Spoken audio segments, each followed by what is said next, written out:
from Virginia Wilder, candidate for selectman. Good evening. First of all, I'd like to thank the Royers for hosting this.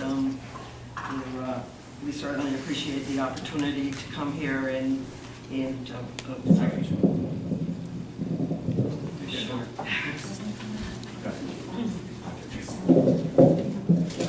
We appreciate the opportunity to come here to be heard and to try to answer whatever questions you might have.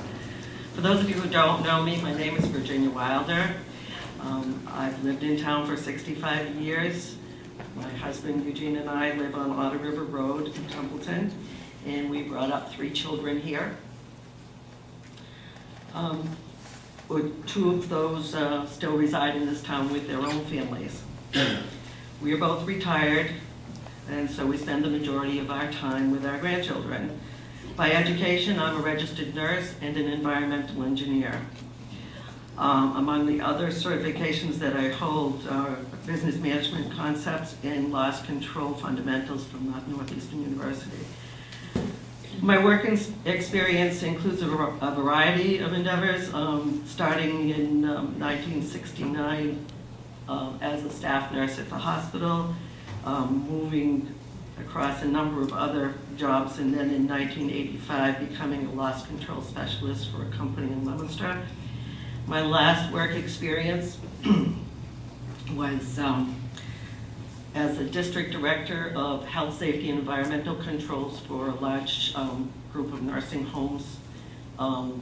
They have hundreds of nursing homes across the country, and my job was to keep them in compliance with all the state and federal regulations. Although retired from my working career, I'm not ready to sit back yet and sit on the couch and watch the world go by. I've always had an interest in town government. I spent a number of years on the Finance Advisory Board, which gives me some background in the issue of budgets. I served on the Personnel Board for a short time, and I am the chairman of the Government Study Board right now, Government Study Committee. After my retirement, I began spending more time at selectmen's meetings, and as I did, I became more interested in some of the issues. And over the past year, I had become increasingly more concerned by the way some of the public officials performed in their positions. I felt that in some cases, in my opinion, decisions were being made that were not in the best interest of the town. I felt strongly that some of the decisions that were being made left the town in a great deal of jeopardy, legally and financially. When anyone is unhappy or dissatisfied with the way an elected official is performing, there are 2 options. The first is to leave them there and wait until the next election comes, and then just not vote them back in. The other, of course, is the recall.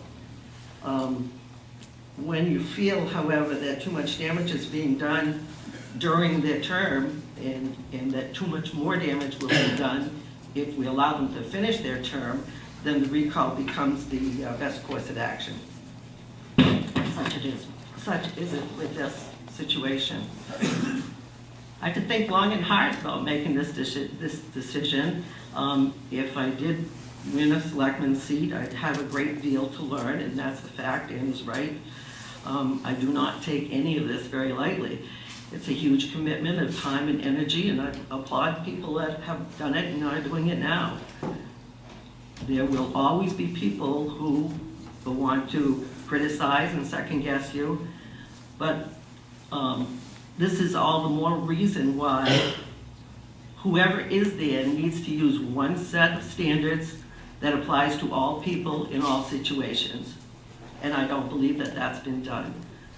I understand that different people have different opinions, and I respect that.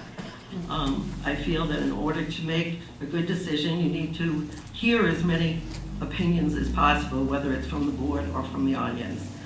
I also believe that good, healthy decisions need to be made without allowing anyone's personal feelings or personal issues to influence their decisions.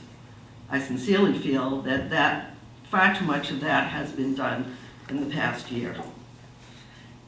If I were to be elected, some goals of mine would be to help to restore some of the good ethical values that the Board of Selectmen used to set forth for the town, because they do, what they do is the standard set for all of the other boards and committees and commissions. My intention would be to try to move in a forward direction rather than looking back to what happened in, all you hear about is what happened in 2001, and 2004, and 2007. What about right now? We need to start dealing with what's happening in the town right now. These are terrible, terrible budget times. And not myself or Patrick or anyone else is going to change the fact that we have bad budget problems. That has to be dealt with, but it has to be dealt with in a now. We have to be looking at now. We can't just keep looking back at what happened 10 or 15 years ago. Also, I would like to think that I would be able to act in a helpful, grateful manner to anyone, either any other official or any citizen who's trying to help the town to accomplish something. I'd like to think that I would be able to help them with that rather than hinder their progress on what they're trying to do. One such project in this town is the municipal building project. It's a project that was voted for unanimously at a town meeting. And there are people sitting here right now that are openly campaigning against finishing this project. We have $500,000 invested in this project. Now, for me, to walk away from that, that's my tax dollars, and I don't know about you, but I can't afford for my tax dollars to be just walked away from like that. I want something for my tax money. As far as the future goes, I'm a sincere believer in good education, and I think that we need to make a grave effort to get the new elementary schools underway. As cliche as it may sound, our children are the future of our town and ultimately the future of our country. And we need to provide them with a good education in an environment that's not only adequate in size, but adequate in a healthy learning environment. This used to be a nice, quiet town where people actually were friendly and liked to live. Now it's divided, and I don't want it to be like that. I'd like to see it come back to the town it used to be. I'd like to thank you for listening to me. There's a great deal to be said about listening to people, and Oliver Wendell Holmes once said, "It is the province of knowledge to listen, but it is the privilege of wisdom to, it is the province of knowledge to speak, but the privilege of wisdom to listen." Thank you.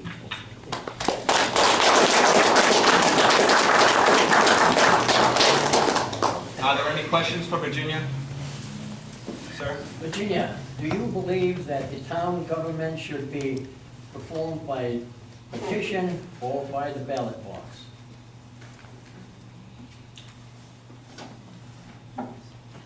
I don't, it always is, the people have their say in the ballot box. Petition allows us to go to a ballot box, to have our say. I'm not sure if that answers your question.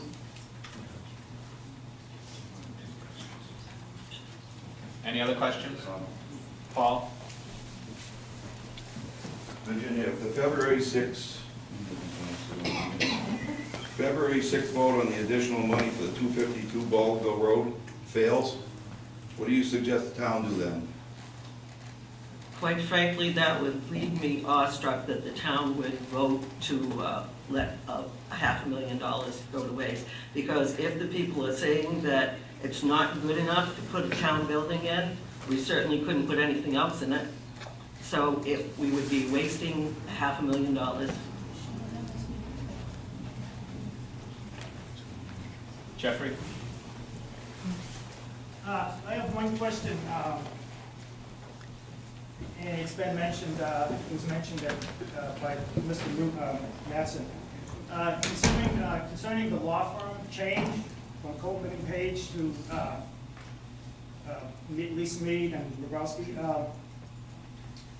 under Coleman and Page, I personally requested a resume of a town employee, and I requested it twice, and the legal opinion from Coleman and Page was that I was not entitled to have that.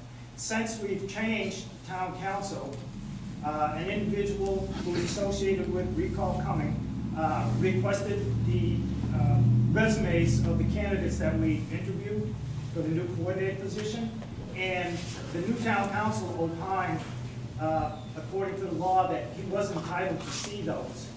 So in your opinion, was that a change that was better for the citizens of Templeton in that they now have greater access to information about the people that they hire, so they can look at if they actually have qualifications that the job specification says?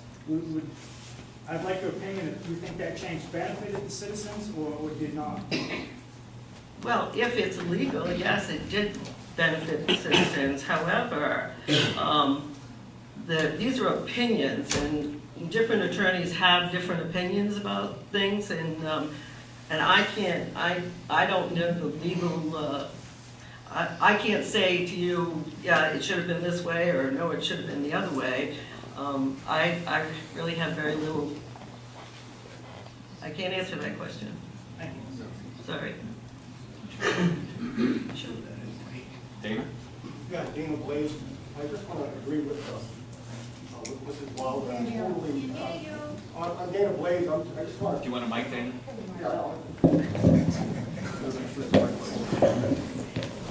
I'm Dana Blaze, and I've been in town for 1954. I got a few properties in town, and I think it would be totally irresponsible to not complete that Baldwin Road project. I'm totally in agreement with Mrs. Wilder. We've had studies in the past, $5 or $6 million for town building. We've got buildings scattered all over the universe in this town, and it's time that we put them back together. I think it'd be totally irresponsible for the present selectmen to bypass this project. If it wasn't for all the heavy snow we had last year, and the state changing the building code, that job would be progressing right now. And to be honest with you people, I'm kind of glad that we are changing the design over there, because we're never going to have to worry about it caving in with the new design. So I'm totally in agreement with that. And I'll be another thing I'd like to say is, I've had it up to here as far as hindsight, talking about years ago. How it's time to move on, ladies and gentlemen. If it takes 2 selectmen to do it, that's what we have to do.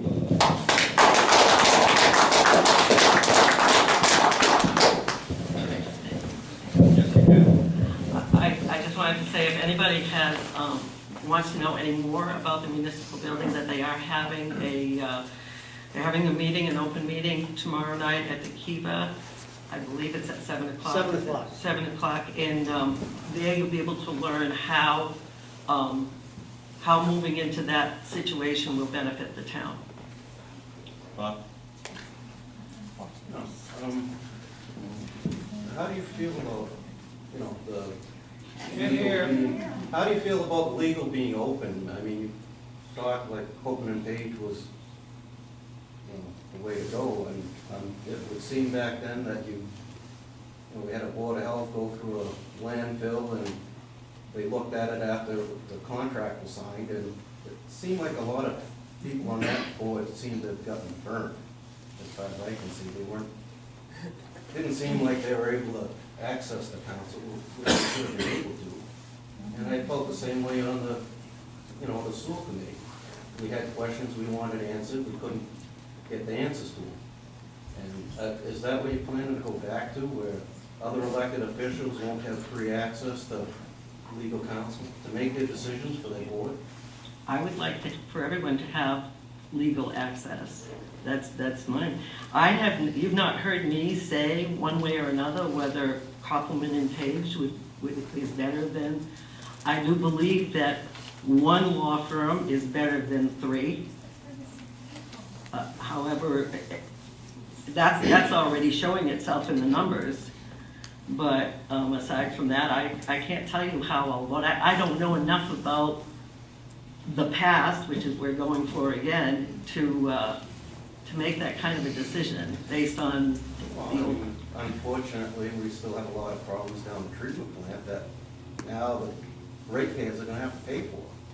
It's probably gonna be an extra $1 million to truck the stuff out of town now. If that comes to pass, I don't know, but it, About that, I don't know enough to answer that question. I have no idea. I'm sorry. You're supposed to learn from the past, that's the only problem I have with saying don't look at the past. I think you have to be cognizant of the Well, you past. can look at it as long as you don't dwell on it.